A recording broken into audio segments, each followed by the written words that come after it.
মই তোমাৰ মনৰ সংকল্প বুজি পাইছো। পিছে তুমি হৃদয়ত স্থান দিছা, ইমান সহজতে মোক পাব পাৰিবা? দৰকাৰ কৃষ্ণ অতি চতুৰ, দিনে নিশা কটাইছিল যি কোপৰ ঘৰত, সেই কলিয়া কৃষ্ণই যেন বুজি পাব তোমাৰ অন্তৰৰ কথা। নাৰায়ণ নাই, মোৰ হলে খাবলৈ বিশ্বাসেই নহয়। সখী মই তাকেই কৈছো, ইছাতে সখী তাল হৈছে। কত কত ৰজা আমাৰ সখীৰ কাৰণে মনে মনে থকা সখী। মনৰ বেদনা তুমি কি বুজিবা? নাই, কোনেও নুবুজি দেৱৰখী। মই নিজেই ক'ব নোৱাৰো কি হৈছে, অন্তৰত কিহৰ জ্বৰ উঠিছে।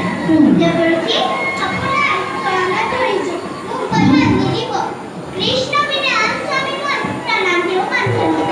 দেৱৰখী, আশীৰ্বাদ কৰক দেৱৰখী, জন্মে জন্মে যেন তেওঁকেই স্বামী ৰূপে পাওঁ। নারায়ণ, কিন্তু এখানে লোক নবীরও ভিলা তোমার ভুলে ভয়ঙ্কর হব।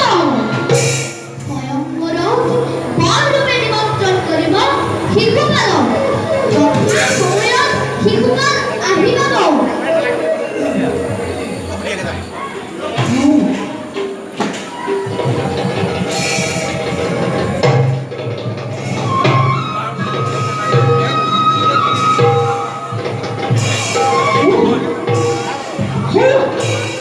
মহারাজ এখানে আহিছে, আর মই তোমার মনৰ সংকল্প মহাৰাজক কম।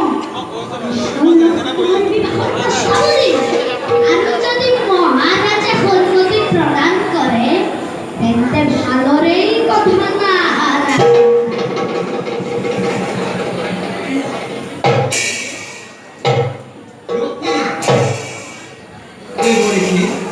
প্রণব বসন্ত কল্যাণ বস্তু আর হত দেবরী কামজন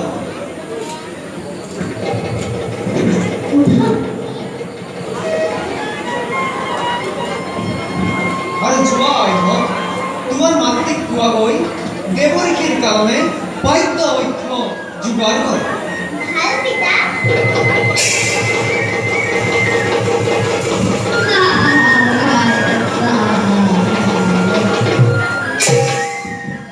মহারাজ